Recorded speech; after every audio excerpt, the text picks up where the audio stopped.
In case you've never heard of me, I'm Lane Smith, founder of MIC Credit Repair, and I'm about to show you 3 secret ninja methods you can use right now to repair your credit. Now keep in mind when I'm going over these that most even credit repair companies don't even know about these, and if they do, then they don't even use them effectively because they want your monthly payments and they want to keep dragging and stealing money out of you. So those 3 secret ninja methods we're going to go over right now, and you can put them to work yourself and hopefully see some good results. And so let's get started. Okay, so these 3 methods are: number 1, never use business labels. Okay, and we'll go over this in a second. Delete your old addresses off your report, and a lot of people don't even know this trick. And then never send out disputes on the same day. So you're probably confused at that one, but we're going to get to it right now. So let's go ahead, and we're going to go ahead and start with never use business labels. Okay, see if you can picture this. You've got maybe an assembly line, whatever you want to call it, at the credit bureaus where they filter. They get millions of sheets of paper every day, so I'm sure they've got just a line of people that have to hand filter all these envelopes. So picture a guy. We're just going to, for simple purposes here, we picture one guy with a stack of envelopes, and he's got one box on the left side of him, one box on the right. Well, the envelopes with business printed labels on them, or any kind of printed labels for that matter, are going to go in the box on the left. The ones that are handwritten are going to go in the box on the right. Now, I don't mean handwritten, just to the address that you're sending it to, and then you've got a pre-printed return address label. I mean everything on the envelope is handwritten. Okay? Now, there's a reason for this. I'm sure everybody's heard of this law where you send your dispute. If they can't verify it in 30 days, they have to remove it whether it's verified or not. Well, I'm not going to get into the whole detail right now, but there's a lot more to that. That basically applies here, okay? When the guy that's filtering the envelopes sees business labels, they put them in that separate box for a reason, and that's because they answer those first.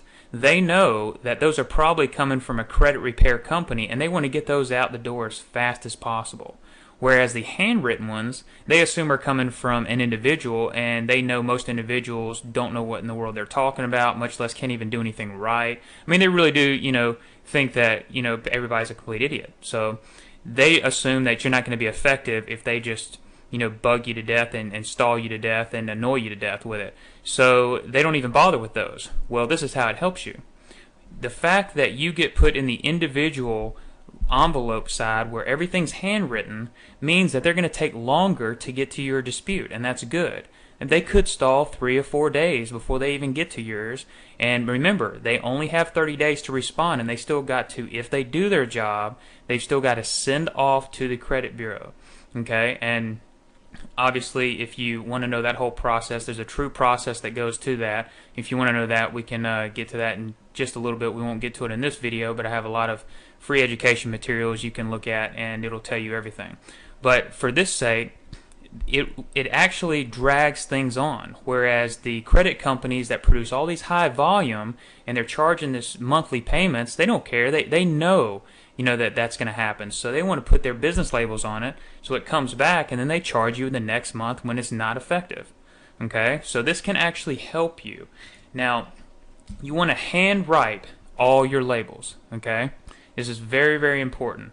You really need to handwrite all your labels, because just what I just got through saying, if you print anything on any kind of label, yeah, you know what? I mean, it takes 30 extra seconds maybe to handwrite a label.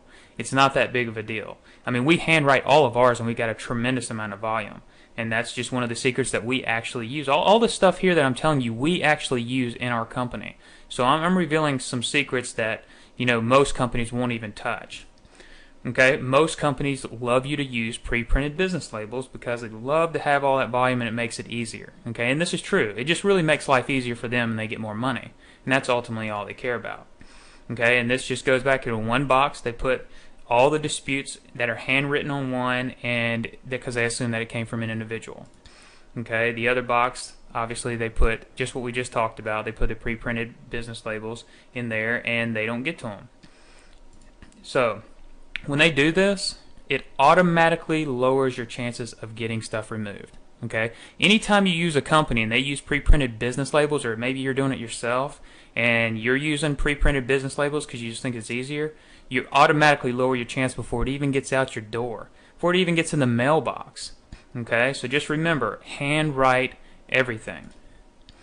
Okay, now delete your old addresses. Okay, this is really important, and it's a lot of time it's overlooked. Most people don't know this.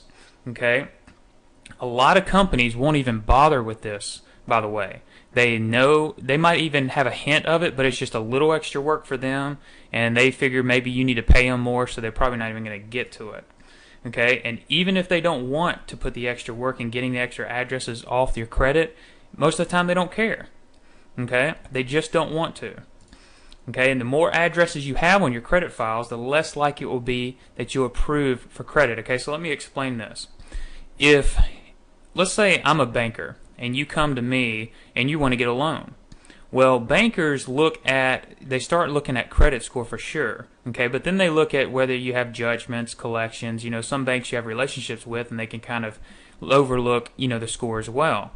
Well, if I'm the banker and I'm looking at your score and I'm looking at your report, and I see in the last 2 years you've moved 8 times, okay, that doesn't really look good for me, because if I give you the loan that you want, you may just up and move and disappear on me. Okay, not to mention the fact that when you have too many different addresses on your on your credit report, it does lower your score. So it doesn't lower it much. Okay, so I don't want you guys to go out there and just in a frenzy just start asking everybody to delete your old addresses. It's not that big of a deal, but I'm just letting you know that deleting old addresses and looking like you have one address that you've lived at for several years now, which would be your most recent, gives you a higher chance of getting approved for credit. Okay, it may improve your score, but like I was saying, just not that much. Okay, but what you want to look at is the fact that some banks, some mortgage companies will completely deny you if it looks like you've been moving all the time. They want somebody steady. And to be honest with you, most creditors that are approving you for any loan want to see that you at least have a mortgage and maybe a car installment loan.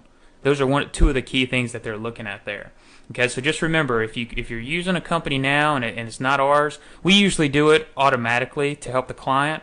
But if you're using somebody else or you're trying to do it yourself, just remember to delete your old addresses. Okay, so never send out disputes on the same day. Now, what do I mean by this? Okay, this is a hugely common mistake for most companies, and I can tell you this right now. If you're an individual, you have no idea what this is. Most companies will not do this. Matter of fact, I've known several companies. We do credit repair for other credit repair companies, and this was one of the main reasons that they're not even effective.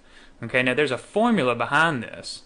Okay, most companies send out all your disputes on the same day. So what I mean by that is that let's say you have Equifax, TransUnion, and Experian, and they're sending disputes out for all of them. Okay, well, they're going to send them out maybe, let's say, on the 1st of April, and they're going to send them all out on one day.